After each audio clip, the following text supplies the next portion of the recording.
Hey, good evening, welcome to Foreigner in the Philippines. And hadn't really intended to come out and do a sunset tonight, but I just looked over there and gosh, the sun is going down, so let's go have a look. Now, there's a lot of talk. It's that time in the evening now. There's Beth with her bar strap. With her bar strap showing.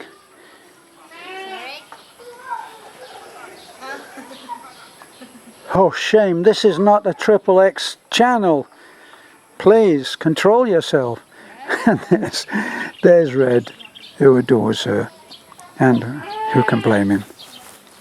So, there's a lot of noise. There's a lot of noise from the goats.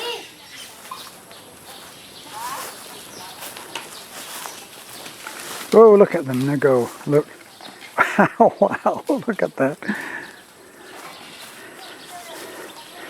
Now, every time I come down here and it's the white goat. He's been tied up to a tree that just allows him to get all tangled up in everything else. I bet it's no different today. This is not the friendliest goat.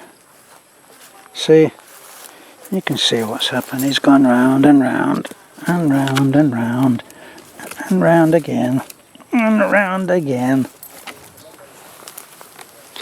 and then he still managed to get tangled up. Okay, off you go. And the other guys over or under, that's the question. The other guys are on the firewood stack and falling about.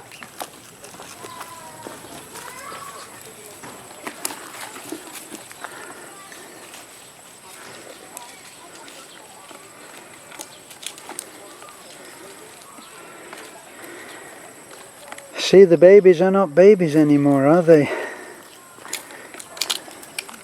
Soon they'll be big enough. They'll be as big as the mama.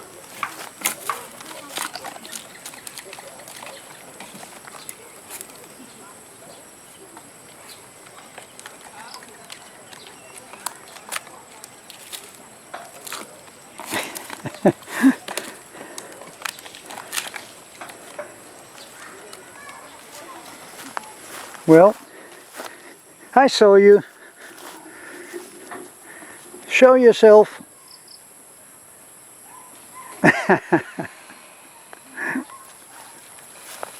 Come and say hello. Hello. Hi. I think that's probably as good as it's going to get. Okay.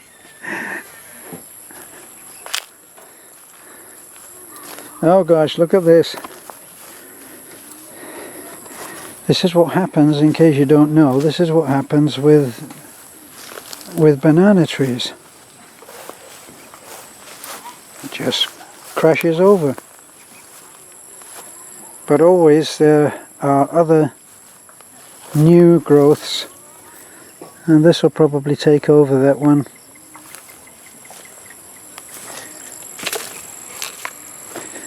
And there's a new one there. And another baby there, and two there, three, maybe even four. So when the old guy dies, there'll be all sorts to take over. Oh, now I've been talking through the sunset.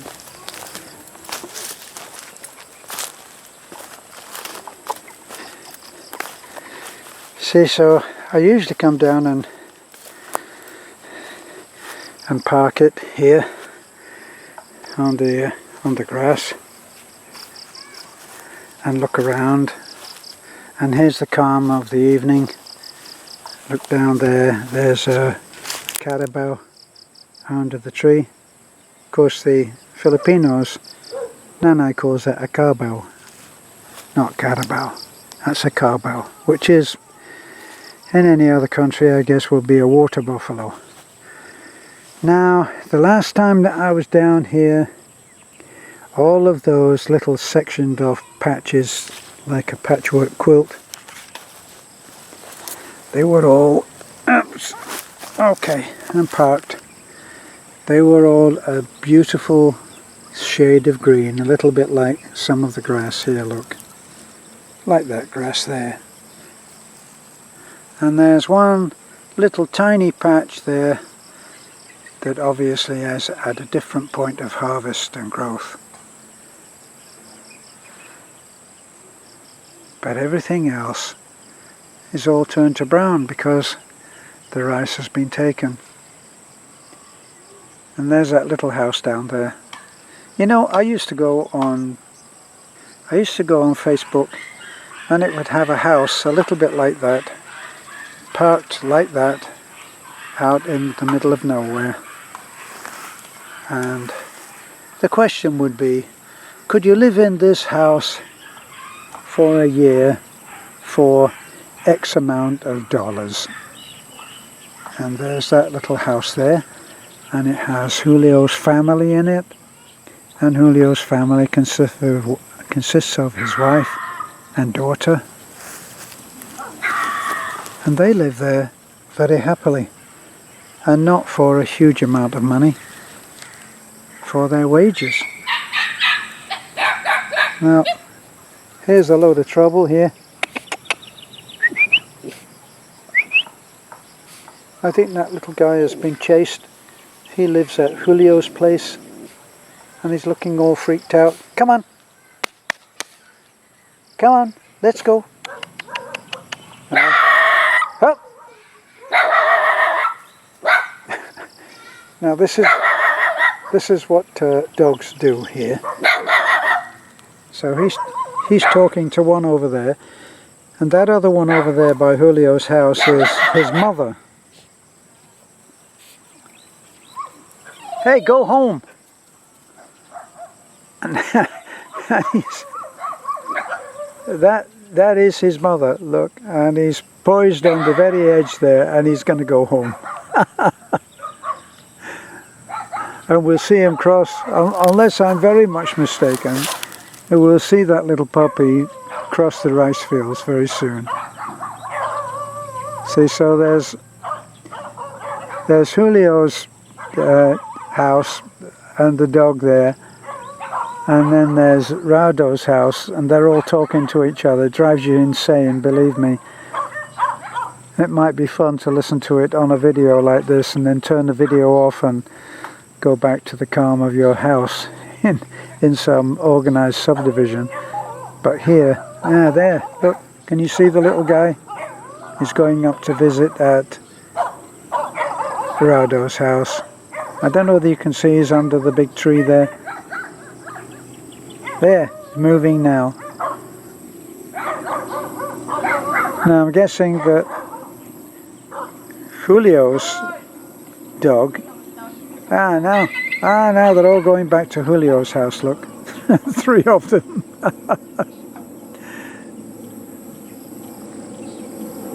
Can you see them? There's a black dog which belongs to Julio. Oh, and there's another dog there. So there's 1, 2, 3, 4.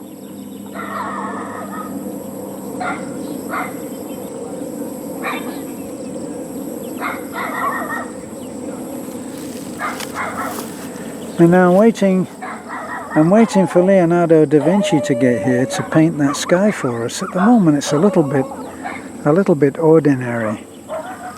Wow, listen to me. I've lost the magic of the place and I've called something ordinary.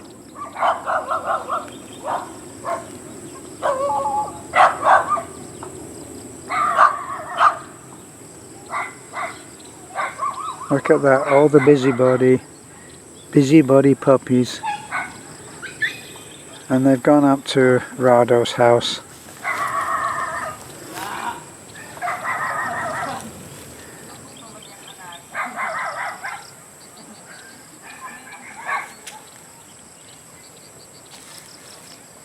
That big round tree there, that is a huge tree. It's a mango tree.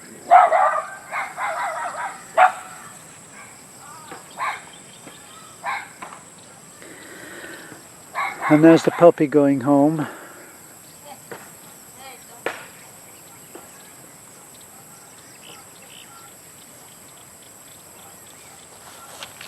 See how quiet it is. Now, I bet for all of the OFWs who are out there, you'll be looking at this, maybe, and listening even to the dogs, you'll be looking at this with tears in your eyes. Because this is probably what you're left. I wonder how many OFWs are looking at this now who at some point in their life worked in those rice fields.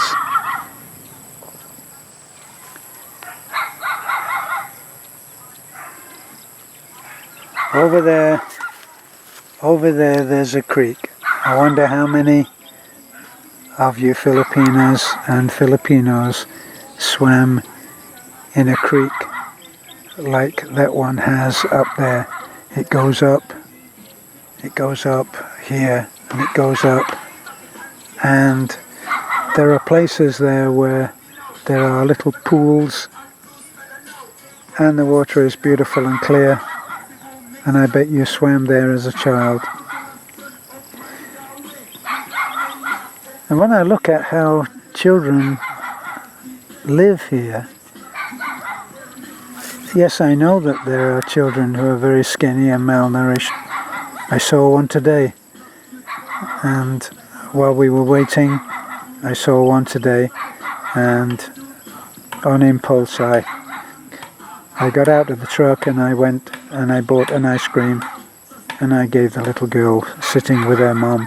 I gave it to her mum, and she knew to give it to her daughter, who was very skinny. And I said to Beth, you know, I'm only beginning now to understand that lots of these skinny little kids are just not getting enough food to eat. And Beth will tell me of times when she went hungry. You know, living in Manchester, even during a time when it was the war years. So I was born in 1939, war ended in 45. So work it out, I was able to remember stuff, but I don't remember terrible times. I remember having to eat fish and chips every night. And I tell you something else I remember. I believe that gambling was illegal then, so there would be a bookie in what we would call an entry, but it was actually an alleyway between the backs of terraced houses backed onto each other, the front into the street, and the back of the house backed onto the back of other houses, and they were in long terraces. And I remember one bookie that I used to have to go to regularly, and my mother would have sixpence each way, a tanner. Sixpence was called a tanner, and a tanner each way. I never understood gambling, never did it. When it comes to drugs, recreation, drugs, booze, gambling, I'm the most boring old fart, because I didn't do any of those things. I had a little spate when I was in the army, when us guys, it's the young man approach to booze. You go out and get very drunk, and then the next day when you are feeling terrible, you would talk about what a great time you had. And that's the young man's approach, bragging about how drunk you got. And I remember having to take my mother's bet up to the bookies, and I'd wait, and at the back of the house in the alleyway there would be what we called an air raid shelter, and the air raid shelter had a little hole that had been knocked out in the back of it, and the bookie used to hold his book in that little tiny shelter at the back of his house. And I'm guessing that the cops knew about it, and it was never enforced. And my mum, with some astute knowledge of horses, I think mostly intuitive about looking at the names and just getting some kind of an intuitive feel for who was going to do what in what race. And she would have I would remember that sometimes she bet to win, or she'd have sixpence to win on this horse and sixpence each way, and in some incredible way she used to find the money to feed us until payday. We don't realize, do we, how our parents are heroes. We don't realize that when we're growing up. All we know is that we got smacked for something. And it was a long time before I realized about my parents. I remember that my parents had never seemed particularly very loving to me. I don't remember my father or my mother ever saying that they love me. I don't remember ever being hugged or kissed or any of those little things that now I would take for granted with any kid. And so, well, wasn't there a whole thing in America where it says, "Have you hugged your kid today?" But I remember that when I went into the army, I was very, very unhappy in the army. I really hated the army. I'm too outspoken for the army, that's for sure. And so it didn't serve me very well, and I didn't serve them very well. And I remember at one point I was told, not on very good authority, that I could buy myself out for, I think, £30. This turned out to be incorrect, but I told my mother and father. They were living in Manchester, and I just said about how unhappy I was, and that I'd been told that I could buy myself out, but that it would cost £30. Now, back then, £30 was an enormous amount of money. I used to get paid £8 a week, so it gives you an idea. What they did next was, my father, I learned from my mother later, he called in a furniture store that specialized in second-hand furniture, and he sold the entire contents of their home to raise the money to buy me out of the army. And then they got on a bus and they came down to Bury St Edmunds, which is in, I think, Suffolk or Surrey or Suffolk.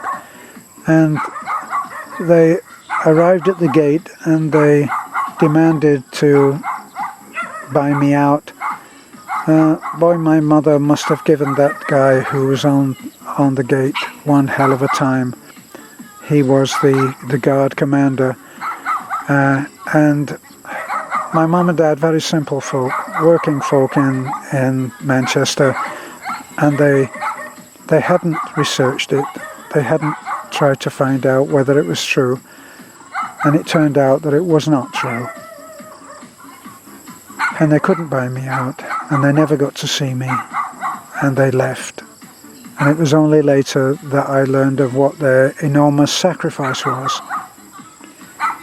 And they then left Manchester and they went to live on a farm in a caravan that they had. And it was not a happy time for them. Eventually they sold the caravan and they came back and lived in a rented place in Manchester. And eventually they got a council house, which would have been much better than the rented place. But I remember the rented place, nothing fabulous. And so it was only then when I realized later what they had done that I realized what heroes they were. And it made me realize as well that very often we really don't appreciate what our parents do on an everyday basis until it's too late to tell them. For such as family life, the sun's gone down, Leonardo didn't show, so it is a fairly ordinary sunset. Still a little bit of light there, but there's no skies on which to paint all of those colours. And all we've got now is dogs gone insane, barking for no reason at all. So this has been A Foreigner in the Philippines at sunset on our magical time of the day. Thanks for being with me. Don't forget to like, comment, subscribe. I'm going to keep saying comment even though we're not able to do that yet. It will come back eventually. All things change. Bye for now.